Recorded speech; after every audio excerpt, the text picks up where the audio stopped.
હાલમાં ભારત દેશ કે જે પોતાની સંસ્કૃતિ અને અલગ અલગ ભાષાઓના કારણે ઓળખાય છે। ભારત દેશમાં અત્યારે 28 રાજ્યો અને 8 કેન્દ્રશાસિત પ્રદેશો છે। પણ જ્યાંથી ભારત દેશ આઝાદ થયો એટલે કે 1947 થી ત્યારથી બે રાજ્યો વચ્ચેના ભૂમિ વિવાદ, જમીન વિવાદ હજી પણ ચાલતા આવ્યા છે। 4-5 દશક વીતી ગયા છે, પરંતુ બે રાજ્યો વચ્ચે જ્યારે આ રીતે ઘર્ષણ સર્જાતું હોય છે, હિંસા સર્જાતી હોય છે, તેનું કારણ હોય છે ભૂમિ। કારણ કે જ્યારે રાજ્યોને વિભાજિત કરવામાં આવ્યા હતા તો ક્યાંક તેના ભૌગોલિક પરિસ્થિતિ અને ત્યાંના રહેવાસીઓ એટલે કે ભાષાના આધારે વિભાજિત કરવામાં આવ્યા હતા। પરંતુ હવે આ રાજ્યો વચ્ચેનો વિવાદ વધુ ઉગ્ર સ્વરૂપ ધારણ કરી રહ્યું છે। ક્યારે આ આખું નિવારણ આવશે અને આખરે બંધારણ શું કહે છે, આજ વિશે આજે ચર્ચા કરીશું સંદેશ વિશ્લેષણમાં।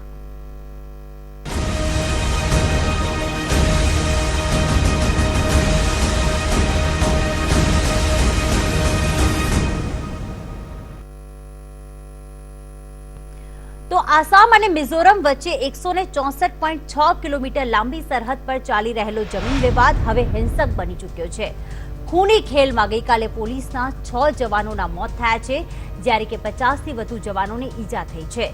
સરહદે આવેલી વિવાદિત જમીનમાં આસામ અને મિઝોરમના સ્થાનિકો અને પોલીસ સામસામે આવી ગયા હતા। બંને તરફથી લાકડીઓ, દંડા દ્વારા હુમલો કરવામાં આવ્યો। લોકો દ્વારા પોલીસની ગાડીઓની પણ તોડફોડ કરવામાં આવી। હિંસાના પગલે બંને રાજ્યોની સરહદ પર જવાનોનો કાફલો ખડકી દેવામાં આવ્યો છે। તો બંને રાજ્યોમાં ભારે લાગણી જેવી સ્થિતિ છે।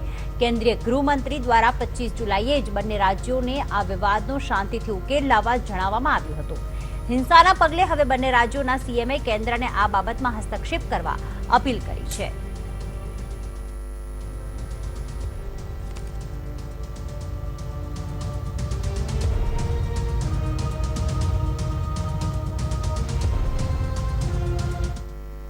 તો જે પ્રકારે સંદેશ વિશ્લેષણમાં આપણે ચર્ચા કરીશું આસામ અને મિઝોરમનો, તો જે આખો વિવાદિત મામલો છે જમીન વિવાદને લઈને, અને હવે કેન્દ્રીય ગૃહમંત્રી કહી રહ્યા છે કે બંને રાજ્યોએ શાંતિથી ઉકેલ લાવવો જોઈએ। ક્યારનો આ વિવાદ છે ને આખરે દરેક બે રાજ્યો વચ્ચે જ્યારે આવું ઘર્ષણ સર્જાતું હોય છે ત્યારે શું પરિસ્થિતિનું નિર્માણ થાય છે અને આનો ઉકેલ કઈ રીતે આવી શકે। રાજકીય વિશ્લેષક એવા જયેશભાઈ ઠકરાર અમારી સાથે રાજકોટથી જોડાઈ ગયા છે।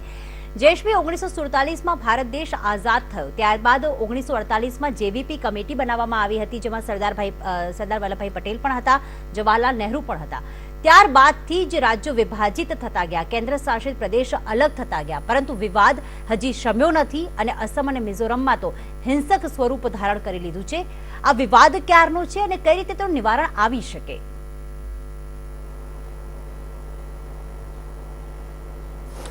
પ્રીતિ, આપણે પોલીસને અપરાધીઓ ઉપર ગોળીબાર કરતા તો જોઈ છે, પણ આસામ અને મિઝોરમમાં તો પોલીસ વચ્ચે ગોળીબાર થાય અને એમાં લોકો પણ ભળે અને પછીથી 6 જવાનો શહીદ થાય, આવી પરિસ્થિતિ ભારતમાં જોવા મળી રહી છે। એમના મૂળમાં જઈએ તો બ્રિટિશ કાળથી, જ્યારે બ્રિટિશર્સે પોતાની રીતે સીમામાં જે ફેરફાર કરેલા સ્ટેટ્સની, એના કારણે આ વિવાદની શરૂઆત થઈ, પરંતુ 1983માં એક સેટલમેન્ટ કરવામાં આવ્યું। અને હું આપને જણાવી દઉં કે મિઝોરમ એ સૌથી પહેલા તો નોર્થ ઇસ્ટમાં આસામનો જ એક હિસ્સો હતું, પણ જ્યારથી મિઝોરમને અલગ રાજ્યનો દરજ્જો આપવામાં આવ્યો ત્યારે એમના જે કુસાઈ હિલ્સનો વિસ્તાર છે અને જે મેદાની વિસ્તારો છે એમાં ખેતીની જમીન અને જે ઢોળાવ છે, આ તેમાં અસ્થાયી રૂપથી જે ખેતી થાય છે એના મામલે મિઝો લોકો અને આસામની જે જનજાતિ છે એમની વચ્ચે વિવાદ ચાલ્યો આવે છે। આપણે ચૂંટણી વખતે પણ જોયેલું કે મિઝોરમના જે સીમાવર્તી વિસ્તાર છે એમાંથી કેટલાક લોકોએ આસામ જે કહે છે કે પોતાનો વિસ્તાર છે એમના કેટલાક મકાનોને સળગાવી દીધેલા। આવા વિવાદો ત્યાં હંમેશા થતા રહે છે। મિઝો લોકો એવું કહે છે કે જે સેટલમેન્ટ કરવામાં આવ્યું છે એ અમને મંજૂર નથી, અને આસામ કહે છે કે એ સેટલમેન્ટ મુજબનો જે વિસ્તાર છે એ અમારો જ છે। મૂળભૂત રીતે આ ખેતીની જમીનનો વિસ્તાર છે, તદુપરાંત બંને રાજ્યોની જે સાંસ્કૃતિક પ્રણાલી છે એમની અસર પણ અહીંયા જોવા મળે છે। એટલે વખતો વખત બંને રાજ્ય તરફથી એવું કહેવામાં આવે છે કે આ ઝડપને નિવારવા માટે કોઈ સ્થાયી રૂપની સમિતિ બનાવીને આ વિવાદનો ઉકેલ લાવવો જોઈએ, અન્યથા અહીંયા જે હિંસક અથડામણો અત્યારે થઈ છે એ અથડામણો અગાઉનું મોટું સ્વરૂપ છે, પણ એમનું નિવારણ લાવવા માટે કોઈક રસ્તો કાઢવો પડશે, કેમકે બે રાજ્યો વચ્ચે જ્યારે કોઈ વિવાદ થતો હોય છે ત્યારે કેન્દ્ર દ્વારા એમનું નિવારણ લાવવું જરૂરી બની જાય છે। બિલકુલ, કેન્દ્ર દ્વારા તેનું નિવારણ લાવવું જરૂરી બની જાય છે, પરંતુ આમાં જોવા જઈએ જયેશભાઈ તો બંને મુખ્યમંત્રીઓ જે છે જે શાંતિથી ઉકેલ લાવવાની અપીલ કેન્દ્ર દ્વારા કરવામાં આવી છે. આમ તો આ આખું શાંતિથી જ ઉકેલ આવી શકે, ડાયલોગ્સથી જ ઉકેલ આવી શકે, વાતચીતથી જ ઉકેલ આવી શકે. આમાં કોઈ હિંસાત્મક કાર્યવાહી કરવી, કારણ કે આપણે એક જ દેશમાં વસીએ છીએ અને ભારતવાસીઓ છીએ, તો પછી આ રીતે હિંસક સ્વરૂપ ધારણ કરતું હોય છે. એવા સંજોગોમાં બંધારણ શું કહે છે? આર્ટિકલ 3 આમાં શું મહત્વનો ભાગ ભજવે છે?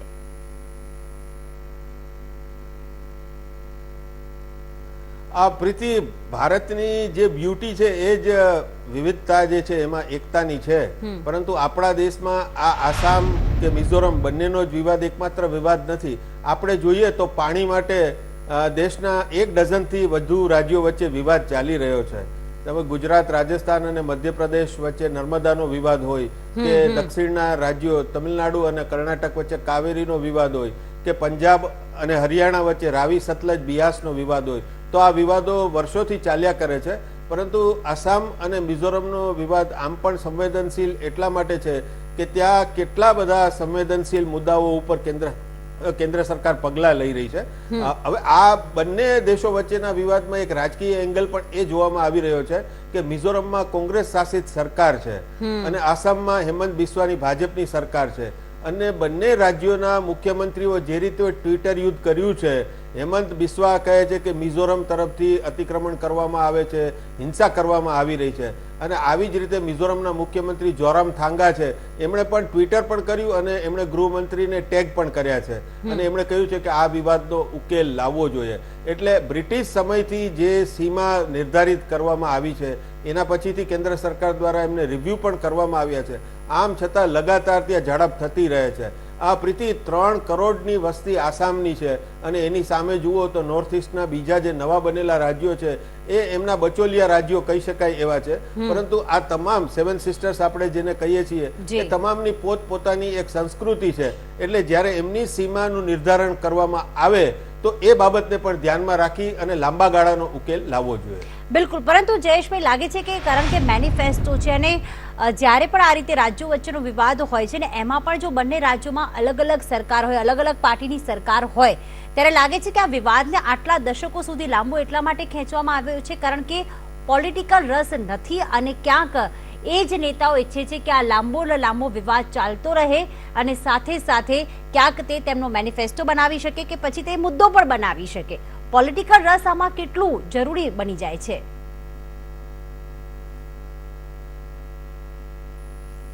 આ પ્રીતિ, હું એમ કહીશ કે પોલિટિકલ વિલ હોય તો કોઈ પણ દેશનો આંતરિક વિવાદ કેન્દ્ર દ્વારા અથવા રાજ્યો વચ્ચે બેસીને ઉકેલી જ શકાતો હોય છે.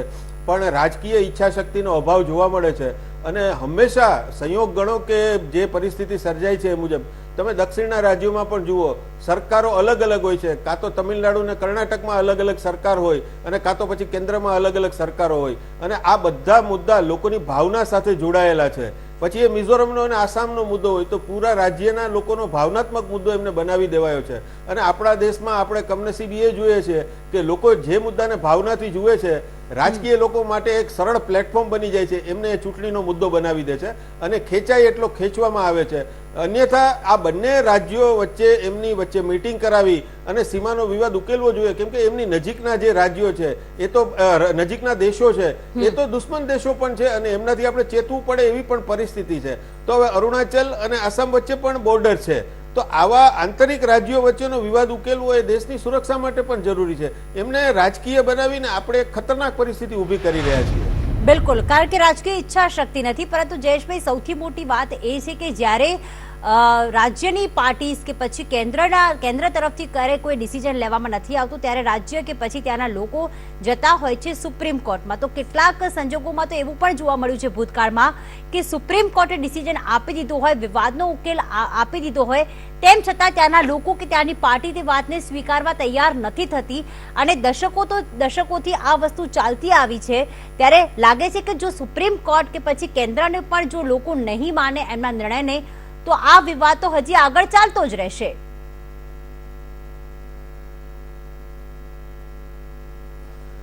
પ્રીતિ, આ પ્રકારના જે વિવાદ છે એમાં રાજકીય નેતાગીરી જે હોય છે એમના ઈશારા વગર મોટા ભાગે કશું જ થતું નથી અને જ્યાં જેની સરકાર હોય એમાં સ્ટ્રોંગ પગલા લેવા જોઈએ, જેમ કે 370 ની કલમનો મુદ્દો આપણે જોયો.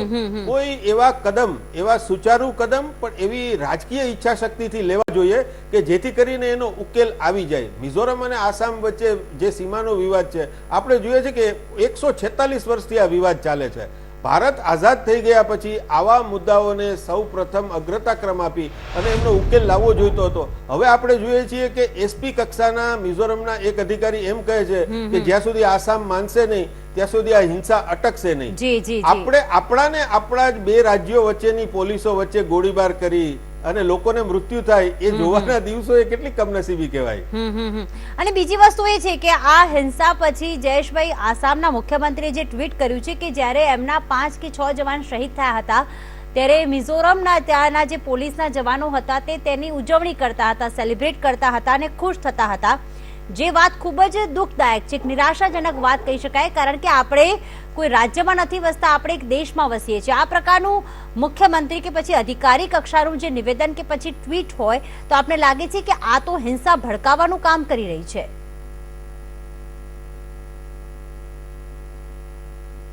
આ પ્રીતિ, એક તરફ આપણે છેલ્લા એક સપ્તાહથી જોઈએ છીએ કે દેશમાં કારગિલની જે શહાદત છે એમને આપણે નમન કરી રહ્યા છીએ, એ શહીદોની શૌર્ય ગાથાને યાદ કરી રહ્યા છીએ. ત્યારે આસામ અને મિઝોરમમાં સીઆરપીએફ મૂકવી પડે, મિઝો ફ્રન્ટને મૂકવામાં આવે અને આસામમાં પણ પોલીસ હોય અને જે વિડીયો બંને રાજ્યના મુખ્યમંત્રીઓ પોતે અપલોડ કરી રહ્યા છે એ જ દર્શાવે છે કે કારમાં એક યુગલ જતું હોય અને એમની કારના કાચ તોડવામાં આવે અને મુખ્યમંત્રી આ વિડીયો ટ્વીટ કરે, એમની સામે બીજા મુખ્યમંત્રી એવો વિડીયો ટ્વીટ કરે કે જેમની કાર તોડવામાં આવી છે એમના હાથમાં પણ લાઠીઓ હતી. તો આવા પ્રકારના વિડીયો જ્યારે મુખ્યમંત્રીના લેવલથી અપલોડ થતા હોય અને એ બધા જ લોકો જુએ તો હિંસા ભડકાવવાનું જ કામ કરે છે. એટલે ખરેખર તો બંને રાજ્યના મુખ્યમંત્રીઓએ પણ સૌપ્રથમ જવાબદારીથી વર્તવું પડે એવી તાતી જરૂરિયાત છે. બિલકુલ, એટલે કે શાંતિથી તેનો ઉકેલ લાવી શકે છે, કારણ કે આપણે એક જ દેશના વાસી છીએ અને એ જ આપણી ઓળખ છે, વિવિધતામાં એકતા. જયેશભાઈ, ખૂબ ખૂબ ધન્યવાદ ચર્ચામાં જોડાવા બદલ. અને હવે નજર કરીએ સંદેશ ન્યૂઝપેપરમાં છપાયેલ અન્ય મહત્વના સમાચારો પર.